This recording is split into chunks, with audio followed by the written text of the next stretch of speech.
'రాజ్ తరుణ్' హీరోగా హిట్ కొట్టి చాలా కాలమే అయింది. సినిమాలు హిట్ అయిన 'రాజ్ తరుణ్' పేరు ట్రెండ్ అవ్వాల్సింది పోయి పర్సనల్ వ్యవహారాలు, కేసులు అంటూ 'రాజ్ తరుణ్' పేరు ట్రెండ్ అవుతుంది. ఈ క్రమంలో 'రాజ్ తరుణ్ తిరగబడర స్వామి' అంటూ ఆడియన్స్ ముందుకు వచ్చాడు. మరి ఈ మూవీతో 'రాజ్ తరుణ్' ఆడియన్స్‌ని మెప్పించాడా? సక్సెస్‌ని అందుకున్నాడా? లేదా అన్నది పూర్తి రివ్యూలో చూద్దాం పదండి ఫ్రెండ్స్. అందుకంటే ముందు మన ఛానెల్‌ని కొత్తగా విజిట్ చేస్తున్నట్లయితే ప్లీజ్ సబ్స్క్రైబ్ చేసుకోండి ఫ్రెండ్స్. అలాగే ఒక లైక్ కూడా ఇవ్వండి ఫ్రెండ్స్. ఈ మూవీ యొక్క స్టోరీ ఏంటంటే గిరి అలియాస్ 'రాజ్ తరుణ్' తప్పిపోయిన వారిని కనిపెట్టి వారి కుటుంబానికి దగ్గర చేయడమే పనిగా పెట్టుకుంటాడు. ఎందుకంటే చిన్నతనంలో తాను కూడా తప్పిపోయి ఓ అనాథలా మారిపోతాడు. ఆ బాధ తెలుసు కాబట్టే ఇలా మిస్ అయిన వారిని కుటుంబానికి దగ్గరగా చేర్చుతుంటాడు. గిరిని చిన్నతనంలో ఆటో జానీ అలియాస్ బిత్తిరి సత్తి చేరదీస్తాడు. ఆ కాలనీలోని mutton Mastan alias Raja Ravindra, Tulasamma alias ప్రగతి ఇలా అందరూ గిరిని ప్రేమగా చూసుకుంటారు. వయస్థుడైన గిరి గొడవలకు దూరంగా ఉంటూ తనకంటూ ఓ మంచి కుటుంబం ఏర్పడాలంటూ కలలు కంటూ ఉంటాడు. అలాంటి గిరి జీవితంలోకి శైలజ అలియాస్ మాల్వి మల్హోత్రా వస్తుంది. శైలజ వచ్చాక గిరి జీవితంలో వచ్చిన మార్పులేమిటి? అసలు శైలజ బ్యాక్‌గ్రౌండ్ ఏమిటి? శైలజ వల్ల గిరికి వచ్చిన సమస్యలేంటి? క్రూరుడైన జహీరాబాద్ కొండారెడ్డి అలియాస్ మకరంద్ దేశపాండే గిరి, శైలజ లైఫ్‌లోకి ఎందుకు వస్తాడు? శైలజను కాపాడుకునేందుకు గిరి ఏం చేశాడు అన్నది తెలియాలంటే తెరపై చూడాల్సిందే ఫ్రెండ్స్. 'తిరగబడర స్వామి' ఇప్పుడు రావాల్సిన సినిమా అయితే కాదు. ఓ 20, 30 ఏళ్ల క్రితం రావాల్సింది. పాతబడిన కథను మళ్ళీ మళ్ళీ తిప్పి చూపించినట్టుగా అనిపిస్తుంది. సరే కథలు కొత్తగా ఉండవు. ఉన్న కథని కొత్తగా చూపించాలి. అదో ఫార్మాట్. కానీ ఈ మూవీకి కథ ఎంత పాతదో కథనం అంతకంటే మరీ పాతది. మేకింగ్ చూస్తే అసలు ఇది 2024 సినిమాలా అనిపించదు. సీరియల్ యాక్టర్స్ ఎమోషన్స్‌ను క్యాప్చర్ చేసినట్టుగా సీన్‌లు, కట్స్ ఉంటాయి. ప్రతి సీన్ కట్ కాపీ పేస్ట్‌లా ఉంటుంది. ఓ కంటిన్యూటీ అనేది ఉండదు. అసలు సినిమాలోనే కథ ఉండదనుకోండి, అది వేరే విషయం. ఎలాంటి సినిమాలోనైనా తెరపై ఏదో ఒక ఎమోషన్, ఎక్కడో ఏదో ఒక సీన్ అయినా కనెక్ట్ అవుతుంది. కానీ ఈ చిత్రంలో ఒక్క చోట కూడా ఆడియన్స్ అలా ఫీల్ అవ్వలేరు. కనెక్ట్ కాలేరు. ప్రతి సీన్ ఎంతో సిల్లీగా అనిపిస్తుంది. కొన్ని చోట్ల ఓవర్ యాక్షన్ లాగా అనిపిస్తుంది. సినిమా ప్రారంభంలో ఓ విలన్‌ను క్రూరంగా చూపిస్తారు. కానీ అతడి వల్ల కథకు ఒరిగిందేంటి అన్నది అర్థం కాదు. అసలు ఆ క్యారెక్టర్‌ని ఎందుకు పెట్టారో కూడా అర్థం కాదు.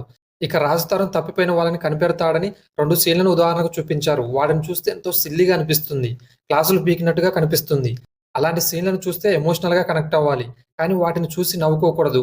అలా ఆడియన్స్ నవ్వాడంటే అది తీసిన దర్శకుడిదే తప్పవుతుంది. హీరో, హీరోయిన్ల కెమిస్ట్రీ, తెరపై రొమాన్స్ బాగానే కుదిరినట్టుగా కనిపిస్తుంది. కాలనీవాసుల ఓవర్ యాక్షన్ మాత్రం ఇరిటేట్ చేసేలా ఉంటుంది. ప్రతి పాత్ర క్రింజ్‌లానే అనిపిస్తుంది. ఇలా క్యారెక్టర్‌లు డిజైన్ చేసుకోవడం, వారితో నటింపజేయడం ఇవన్నీ కూడా డైరెక్టర్ మిస్టేక్‌లా కనిపిస్తుంది.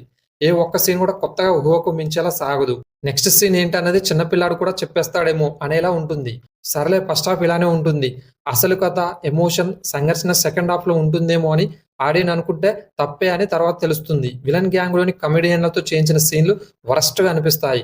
అక్కడక్కడే తిప్పి అవే సీన్‌లు చూపించి అది కామెడీ అని భ్రమపడ్డాడేమో దర్శకుడు. అసలు ఆ సీన్‌లతో నవ్వించాలని, నవ్విస్తానని ఎలా అనుకున్నాడో! ఇలాంటి సినిమాలు, కథలు, స్క్రీన్ ప్లేలు చూస్తే ఆడియన్స్ తిరగబడతారని తెలుసుకోవడం లేదు. క్లైమాక్స్ గురించి ఎంత తక్కువ చెప్పుకుంటే అంత మంచిది. టెక్నికల్ టీమ్ గురించి చెప్పుకోవడం కూడా వేస్టే. కథే బాలేకపోయినప్పుడు దాంట్లోంచి వచ్చే సంగీతం ఇంకెలా ఉంటుందో ఊహించుకోండి. 'ఆర్ఆర్‌ని' చూస్తే చాలు ఈ చిత్రం ఓ 20 ఏళ్ల క్రితం నాటిదని చెప్పేయొచ్చు. విజువల్స్ పరంగాను కొత్తదనం ఉండదు.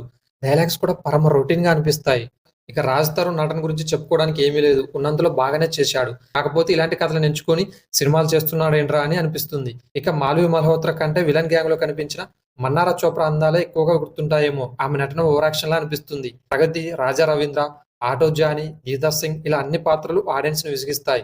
ఇలాంటి పరమ నాశకరమైన పాత్రను మకరంద్ దేశపాండే లాంటి నటుడు ఎలా ఒప్పుకున్నాడో అని ఆశ్చర్యం కలగక మానదు. 'తిరగబడర స్వామి' అనే టైటిల్‌ను సినిమా కోసం కంటే సినిమా చూసిన తర్వాత ఆడియన్స్ కోసమే పెట్టినట్టుగా అనిపిస్తుంది. ఇలాంటి చిత్రాలను చూస్తే మాత్రం ఆడియన్స్ ఖచ్చితంగా తిరగబడతారు. ఓవరాల్‌గా 'తిరగబడర స్వామి' మరీ ఔట్‌డేటెడ్ స్వామి అనేలా ఉంది. ఇది ఫ్రెండ్స్ 'తిరగబడర స్వామి' మూవీ రివ్యూ. ఈ రివ్యూ గనుక మీకు నచ్చినట్లయితే మన ఛానెల్ వెంటనే సబ్స్క్రైబ్ చేసుకోండి ఫ్రెండ్స్. అలాగే పక్కన ఉన్న బెల్ ఐకాన్ ప్రెస్ చేసి ఆన్‌లో పెట్టుకోండి. నేను చేసే కొత్త వీడియోస్ మీకు నోటిఫికేషన్ ద్వారా వస్తాయి. కుదిరితే ఒక లైక్ కూడా వేసుకోండి ఫ్రెండ్స్. ఇది ఫ్రెండ్స్ ఇవాళ వీడియో. మరో వీడియోతో మీ ముందు ఉంటా. అంతవరకు సైనింగ్ ఆఫ్.